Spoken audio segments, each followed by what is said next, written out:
There's no such thing as karma, sorry. If he's right, then why didn't people vote for the former prosecutor? Hilarious.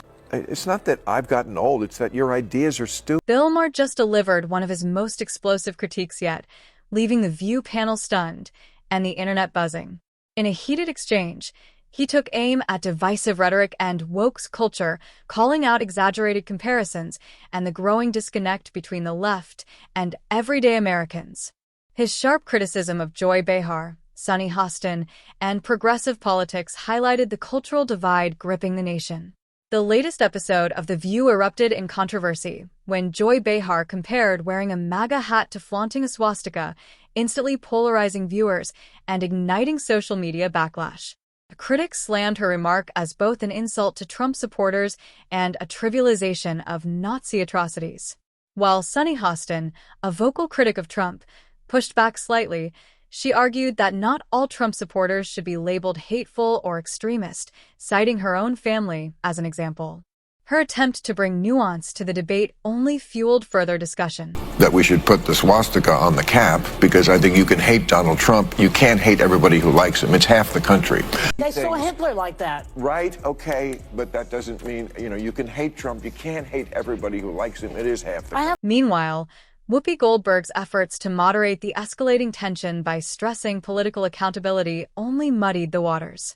Even Sarah Haynes, often the panel's voice of reason, struggled to steer the conversation toward understanding Trump supporters' motivations.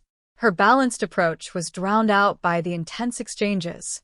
Maher's unfiltered critique sharply exposed the View panel's rhetoric. He dismantled hyperbolic arguments, warning that alienating millions of Trump supporters, many of whom have non-racist, non-hateful reasons for their support, only deepens division.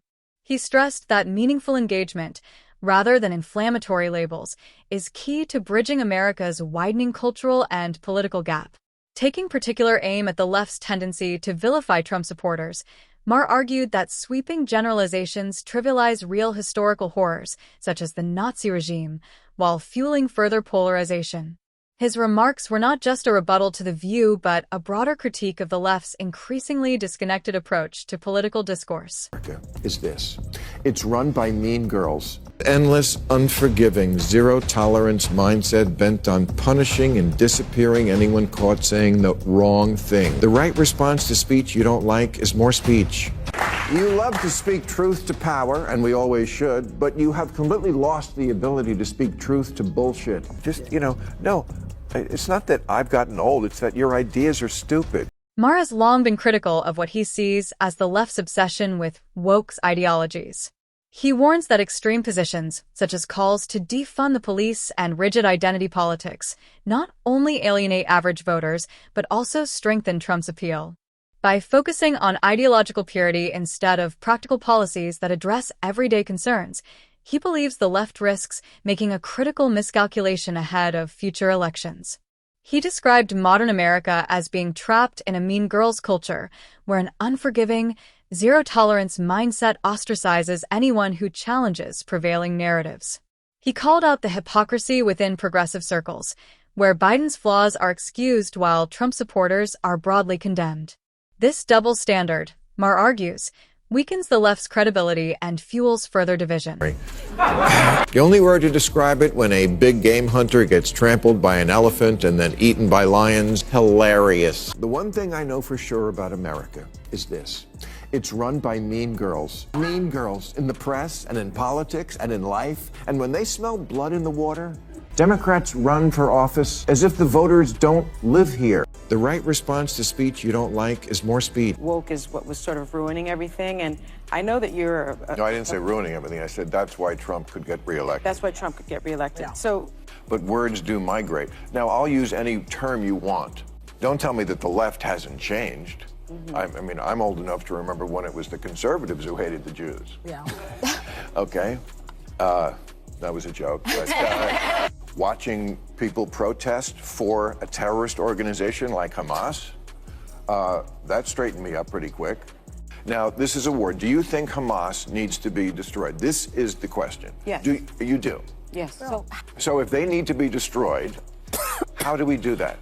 It's a war. I don't know how to do that, and you don't know how to do that. But are you at all concerned about The fiery exchange on The View reflects the larger cultural war shaping modern America. Maher sees the incident as a microcosm of the nation's increasing polarization, where political and social debates collapse into tribalism rather than productive discussion. He warns that reducing half the country to caricatures and labeling them with extreme comparisons only widens the rift. His scathing critique serves as a call to action for more balanced and respectful discourse. He emphasized that polarizing rhetoric and ideological extremism risk alienating voters and, ironically, strengthening Trump's political movement.